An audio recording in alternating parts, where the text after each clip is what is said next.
Welcome to Hip Hop Now Podcast. If you're from the future, you know what to do. Get your ass out of here. Don't disrespect the legend. Hip hop is here to stay. Let's get right into the business. What up, y'all? I am your host, Vegas, and this is Hip Hop Now Podcast, a podcast specifically designed to keep you caught up on all things hip hop, music, and culture that happened throughout the week. Big shout out to the subscribers to this podcast who have now reached 2K subs right here on YouTube. I appreciate you. The goal is to get to 5,000. We got a long way to go, but hey, couple of months ago, maybe 6 months ago, it was about getting to 500. And now look at us. Look at God. Okay. uh, Also, shout out to those listening on audio form, available everywhere you get podcasts. Appreciate you subscribing, but liking and more importantly, sharing the podcast are just as important. Again, comment, whether you got here through these episodes, special episodes, or even just shorts on this YouTube channel. It's all appreciated. Also, if you don't know, in 2025, one of the things that I want to do more of is just random live streams, mostly reactions. So, as big things happen in hip hop, and those big things, the definition is loosely defined by what's trending that everybody's talking about. Not just the people who follow every trend to be a part of every argument on social media. I mean, like, literally, if it's a thing that no matter where you go on social media, there are a bunch of people talking about the topic, it's trending, stuff like that. And recently this week, the trending topic was Drake not only withdrawing his petitions, but filing a federal lawsuit against Universal Music Group over the song Not Like Us and all the things or the accusations he's making regarding that song. So he's not suing Kendrick, he's suing UMG uh, in regards to Kendrick's diss record towards him. We're going to talk a little bit later about what that means for the future of diss records, because I think it opens up a wormhole. But if you want to learn more about that or just hear me talk about it, well, I did a whole video on it this week. It's right here on the channel on YouTube, exclusively on YouTube. So you got to check it out there. But nevertheless, this is where we are. So, with that being said, big shout out to hiphopdx.com, allhiphop.com, djbooth.net, and a couple of places where I get some of these stories from. Let's get right to the business, though. So, if you have been literally under a rock, Cam and Jim Jones are at odds once again. Jim Jones went on an interview. Well, this is the series of events because we're not really going to talk that much about it, but I think it's interesting because there's some music that may come into play in this instance.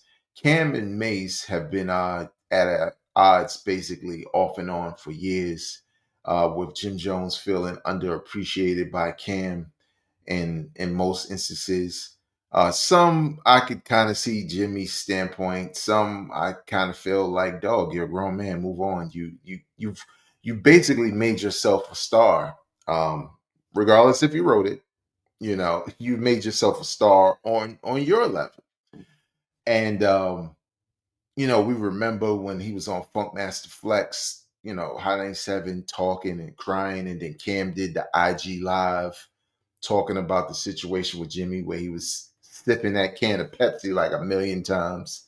And a tub of popcorn had Pepsi on it on the last episode of It Is What It Is while Cam ranted. Who knows? Maybe this dude just be like, yo, Pepsi, I'm about to talk about Jimmy again. What's up? Product placement. But recently, Jim Jones talked on, he was on I forget whose podcast he was on, but he did an interview. And part of his negativity towards Mace and Cam, more and really his willingness to go on a podcast and talk about it really had more to do with Cam and 50 Cent kind of linking together or whatever. And I think it's a little bit deeper than that, to be honest.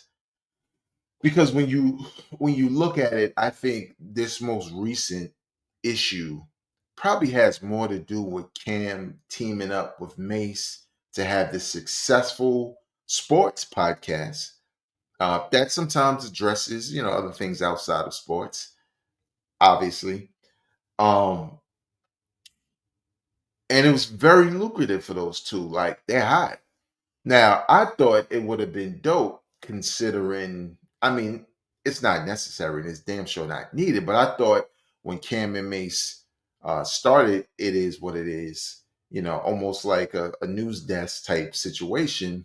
I thought bringing Jimmy on with his online popular social media weather reports would have been a nice touch. But obviously, there were issues there. So when Jimmy went on his podcast and talked about Mace and Cam and not really messing with them like that and blah blah blah, you can go check it out. I'm not going to sit here and quote all of it. Um, it was interesting because when you look at it, and Cam and Mace pointed this out, Jimmy owes a lot to them. He owes a lot of their success, regardless of people who may say, well, Jimmy was holding them down or holding Cam down on some street stuff. Y'all gotta stop mixing that in with things when dudes is celebrities. Like they don't have to be in the streets, to be honest. If we want to keep it real, they don't have to be around any of it, to be honest. They're rich enough to be away from all of it. Like there are people who don't even make millions of dollars who make enough to be away from it, right? But it's all about the facade and the image and everything that comes into that. Um, so Cam and Mace return, right? Cam, I believe, was on vacation, and Cameron on it is what it is goes on a rant of talking about Jim Jones and really talking more so about him not being from Harlem, which, if you know Jim Jones, it's on like multiple album covers where he talks about being from Harlem and representing Harlem. Like if Jim Jones is from anywhere else other than Harlem, he has been representing Harlem as if he was born in it. Now, I am from Brooklyn, New York. I'm not going to get into the politics of the streets and stuff like that because honestly, I don't care. Okay, I don't care, right? Uh, because it doesn't mean anything to in the long, like it means something to people for whatever reason, but at the end of the day it really doesn't mean anything when gentrification can come to your neighborhood at any point and take it over. So you can keep naming streets, you don't own anything. We don't own anything. Let me be more clear about that. But Cam was this is what Cam said. Yo, you are from the Bronx, bro. You are not from Harlem. I did not grow up with you. What else he said? This is still in Harlem remix, which he said on Tuesday. My bad, that's something else. That's Uptown, Downtown, East Side. Oh, this is Jim Jones. Okay, well, let's not talk about that too much. But essentially, that was the thing, and along with the Mano situation and saying everybody who pressed Jim Jones, he's friends with. So he was doing a lot to discredit Jim Jones, right? And the main thing that I think is Jim Jones's hook, which is being a representative of Harlem. Which ironically, Jim Jones has a single out that I know, at least in New York, I've heard it a couple times. Um, where he's repping Harlem again. And in response to Cam's rant about him, he's been doing these Instagram stories teasing music, including a remix to this new Harlem record. And I gotta say, it doesn't sound bad. It doesn't sound bad at all. It doesn't make me feel like Jimmy is whack for this or whack for that. It feels like Jimmy wants to battle Cam. Now I'm gonna tell you like this straight up. I'm not the biggest fan of Jim Jones. El Capo is the album to me where he shined the brightest. Um, I know he's had hits, and I know there's the stack bundles and Max B ghostwriting for him situation. I don't know what is what. I didn't think his response to Pusha T during their very brief one-sided battle was any good. But I'm interested in this one though, because for two people who know each other and are talking this way about each other, I think what they would have to say would be way more interesting than Jim Jones trying to challenge any other rapper and he just does what he does, right? You might as well just go make music, stop trying to battle. But having him make this record about Mace or Cameron in this situation, now let me just end this here. On no level is Jim Jones better than Mace or Cameron. Cameron lyrically far superior. Never heard any ghostwriting, anything. He's far superior. His freestyles on the show, right? To start the show, it is what it is better than Jim Jones' single out right now.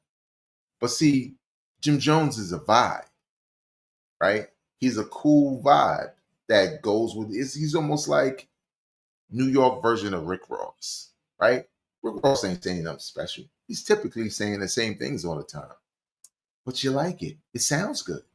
So why tell that man to stop? And that's how I am with Jimmy. Why tell him to stop? It sounds good. Why would he stop?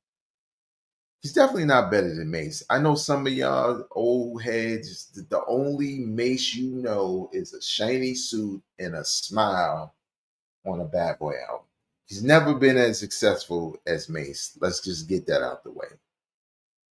Go listen to when Mace dissed Cameron not that long ago and tell me Mace wasn't spitting on that record. You know what I'm saying? And people always like, oh yeah, I always hear about the murder Mace, but I don't never hear him. You ain't listening because you waiting for the Hollywood swinging record to drop to be like, this the guy? That's not what we talking about, dog. We're not talking about that. He's not better than Jimmy is not better than either of these guys, but that doesn't mean knowing them, he can't create a record that can compete. And the stuff I've been hearing so far from Jimmy, I'm like, okay, I think I like this because I think with the El Capo album, that was like peak when he got with the Heat Makers. The beats were on point, his flow, what he was talking about was perfect. And then later I think he got with Harry Fraud. And with Harry Fraud, sometimes his beats just aren't that great to me. Uh, so I felt like it took something away from what some of the momentum Jimmy had gained with the El Capo album. And I think he had one other project in between and also like some Dipset Christmas, whatever. Uh, but I think it's sounding like El Capo Jimmy might be back. So we'll see what happens. I know one thing I don't like is the fact that Jim Jones in recent years seemed really, really eager to have a quote unquote beef with somebody. And it looked like he was using it to launch new music. Now, he wouldn't be the only one who does that. I mean, Joey Badass just kind of did that, but didn't really drop an album. So maybe did himself a disservice. But Jim Jones has been responding with beats and bars. And that's not to say Cam won't, but it looks like he's trying to use the attention to launch something dope so that people will just mess with the music. Kind of like me. Like I just mess with the music. So we'll see. So uh recently, as in right now, as of the recording of this podcast, Mac Miller's second posthumous album has dropped. It's called Balloonerism. Um, It was recorded between the years 2013 and 2014, kind of peak artistry for Mac Miller, where he kind of found his niche, and his niche is somewhere in between rapping but sing-songy rapping and almost emo rapping. Now, y'all know how I do when it comes to reviews. I give it 3 listens. First listen is just off impression. Second listens is kind of to uh, listen more intently to the lyrics, to the music, to the sequencing, the concepts, right? And then the third listen is just to confirm my thoughts. And for those who don't like the wait, my thoughts are that this album is mid. Now, I'll say this. If you love Mac Miller, you might love this. If you love emo rap, you might really love this. If you hate emo rap, don't even press play. I don't personally hate it at all. Again, I've said on this podcast, I am not the biggest Mac Miller fan. I don't hate him like I hate Logic. I don't like him. Even though he had one album that was I ain't gonna front. I ain't hate on him then. But Mac Miller is different. And I kind of felt like Mac Miller for me is always hit or miss. He gonna have some things I like, he gonna have some things I don't like. And I feel like with this album, especially when it comes to posthumous albums, it's tough to say that the artist would have wanted this album out, right? Now I know this album has been, and songs from this album have been available, I believe in mixtape form for some time. I never heard it, but what I what I dislike, let me just say what I dislike before I get into what I like about it. Up front, what I don't like about it is just I'm not the emo rap kind of guy. I don't dislike it completely, but at some point I have to connect with what you're saying. And if I don't, then I'm not going to like it, especially if I'm not connecting with the music. The music of this album is cool, but it fits the tone of his lyrics.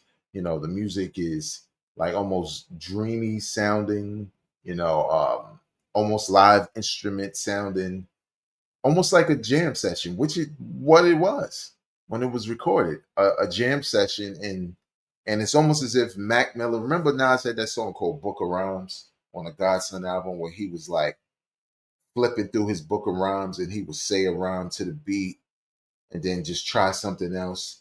I feel like this was Mac Miller trying things as an artist. And some people would say, well, he would have wanted it out because he made it. That's not how artists are wired. Artists will make anything because everything is driven by inspiration. You know what I'm saying? Whether it's positive or negative, that's how they take those emotions, they take those experiences and pour them into their lyrics. And this particular project, even though when I looked at Apple Music's like description of it, he does talk a lot about death, which is eerie, and like seeing himself, like almost being outside of his body kind of situation. But he talks about being high a lot also. And I know that's something that's in the lyrics that they wouldn't want to put in a description, but it's there. And unfortunately for me, it sticks out like a sore thumb because it makes me feel like, damn, homie was really going through something to make him, get to the point where, not only he's rapping about being high, but it was obviously, he was high a lot. I don't know all the time. I didn't know his life like that, but he poured it into his lyrics, which isn't bad because I mean I grew up in the 90s where it was like the Philly Blunt era, though, mad weed songs and all kinds of stuff. But considering what we know about Mac Miller's end, this album can be a little eerie to some. Now, if you like to get high and you listen to this and you like emo rap, man, this is in the pocket for you. It's 14 songs. I think it's around maybe around the hour, I think, in listening. For some reason, I don't have it open. No, we're gonna just look real quick. We're gonna give you the details. Uh, 14 songs, yeah, 58 minutes and 43 seconds. Features only include SZA on a song called DJ's Chord Organ and Delusional, a dude named, well, I don't know if it's a dude, I don't remember actually, Delusional Thomas. And at the end of the day, I was listening to this album. I listened to it 3 times, and I just felt like this just isn't enough for me personally to really like it, like that. This is, it's worth checking out of curiosity. And I knew what to expect, but I think the first single is much better than the rest of the album. Um, and I feel like there's some other joints on there that are cool, but again, the theme is more so a jam session feel. Again, the music is more dreamy and thought provoking, and that's how his lyrics and his approach to the lyrics, whether he's rapping or doing a sing songy rap, that's just what it is. So again, if that sounds good to you, I think you will like it. I'm not here to tell you not to like it. But I think if you feel the way I feel, where it's cool, it's worth checking out, but I probably won't listen again, that's where I'm at with it. So unfortunately, we don't have a early candidate yet for best of 2025, but that doesn't mean it won't happen some down the line. As far as posthumous albums go, I think this one is cool. I think the one they dropped before this for Mac Miller was a little better, to be honest. So there you have it. And lastly, so serious question. With Drake's federal lawsuit against Universal Music Group for defamation of character, citing the song "The Diss Record" by Kendrick Lamar, "Not Like Us," specifically referring to him, Drake, as a pedo, a PDF. Um, I think most of the internet and my early thoughts on it in another video are the same, but I wonder what this does to rappers battling in the future, especially if Drake is able to get any kind of W out of it. I'm not talking about, you know, he wins the case kind of situation. Who knows? This could be dismissed tomorrow. But I'm just talking about a win where, like, a settlement, right? Or even getting dropped. Because for some rappers, getting dropped is the end. For Drake, it won't be. He's too popular for it to be the end. Someone will pick up the pieces, if not himself, as an independent artist. And I just kind of feel like we're gonna go get somewhere down the line where there's rappers who don't like each other and are of a certain success level and are gonna feel like, hey, you can't say that. I'm gonna sue you. Or I'm gonna sue, the record label for helping you win. Because that's essentially what this is. Not Like Us ended the battle. It just did. Meet the Grams was a hell of a response to Family Matters. But the cherry on top was Not Like Us. It was almost like the back to back, right? I gave you this record, and before you can respond to that record, we're gonna dance on your grave with Not Like Us. And it became a huge hit. But if you're looking at somebody who is gonna point out how record companies know battles can be very lucrative for them, you gotta question some things. Like, there's got to be some truth to some of the things. Now, again, I talk about this completely in another video, so I'm fully aware that Drake has probably benefited from the same tactics that he's accusing Universal Music Group of. But I just feel like it's so corny for hip hop because now you have somebody who's literally filing a lawsuit when he started the personals, right? My personals didn't work against you, so now I'm going to sue you because you don't have no evidence that I'm doing the things you said I'm doing. Well, he had no evidence that Kendrick was beating his wife or at odds with his wife or that him and Dave Free, his homie, were having a problem and that he's raising Dave Free's son and not his own. Like, Drake said all of this stuff first. So it just puts a stain on something that could have been easily forgotten about. Every time Drake pops out, what happened in that battle becomes top of mind for everybody who lived through it. It's him. If he had fallen back a little bit, we know he got to make music, got to make records. He's doing that anyway, right? But just not even acknowledge the battle anymore with no slide marks on podcasts and in songs and dropping records that sneak dissing, but then taking them off. Like, he's just like somebody put on YouTube said, this is the longest L in hip hop ever. And it is. But it's Drake who's keeping it going. And again, we don't have the Super Bowl performance yet, at least not as of the recording of this podcast. You know, if you're from the future, get your ass out of here. You already know what happened. But I just kind of feel like it leaves a sour taste in the mouth of hip hop in regards to battling, right?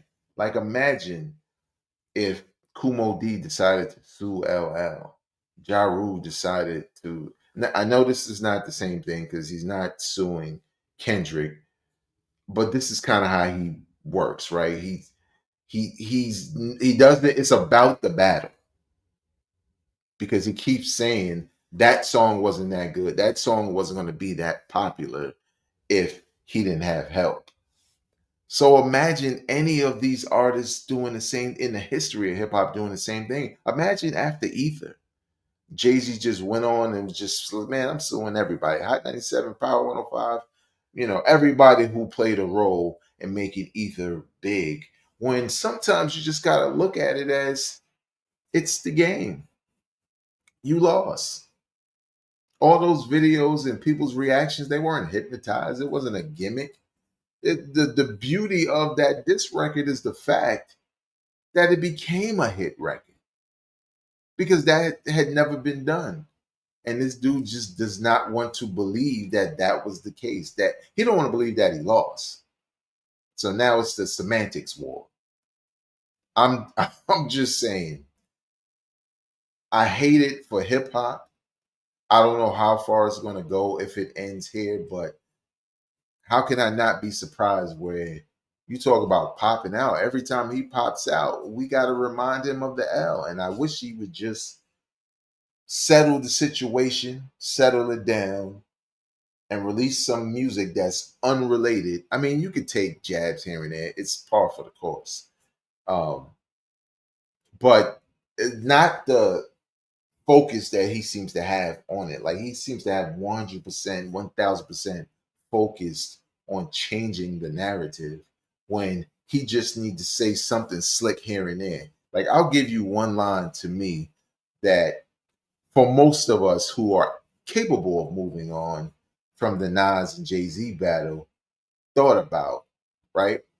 When on American Gangster Success, the song with Jay-Z and featuring Nas, this was the second collaboration they did. The first was Black Republican off of Nas's album. And I remember when Jay-Z said one line that to me said it's officially time to move on. People said Hova was over, such dummies. Even if I fell, I land on a bunch of money.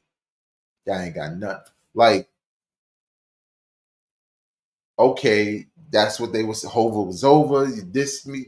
I lost. Blah blah blah. Rich. The end. And I'm moving on. I'm collabing with Nas. I'm doing this American Gangster album. I'm moving on.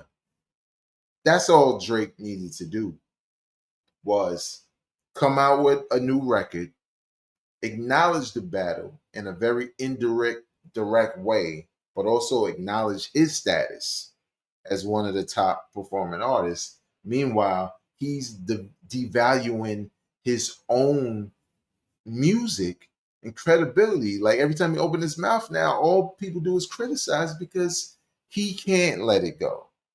They won't let it go if you don't let it go, Drake. So hopefully, I think this will be the case, but hopefully, in hip hop we can eventually get battles here and there without people trying to match, because I don't think anybody should try to do that, match what just happened with this battle, or even go as far as not liking a certain thing that a person said and taking legal action, because that's whack. What do you think about Drake uh, beef with Not Like Us, in particular UMG? What do you think about the new Mac Miller album? Leave your comments in the comment section below on YouTube or wherever you get this podcast, which is also available in audio form via Apple Podcasts, Spotify, and so much more. Follow me on social media at Vegas World INC everywhere. And if you would like to become a supporter of this podcast, the CashApp name is in the description of this episode. And if you're watching the video, the QR code is right there on the screen. Just take your phone. If you're not watching this on your phone, I think you can get around it. But just scan the code there. But more importantly, we're trying to get to 5,000 subscribers on YouTube. We got to 2,000 and 5,000 is a long way to go, but we can get there, right? So subscribe to the channel, like the episode if you liked it, and comment, because I definitely read the comments. But more importantly, share it with people you know would also like this kind of content. Until next time, y'all, I'm not a critic, I'm a fan. Peace.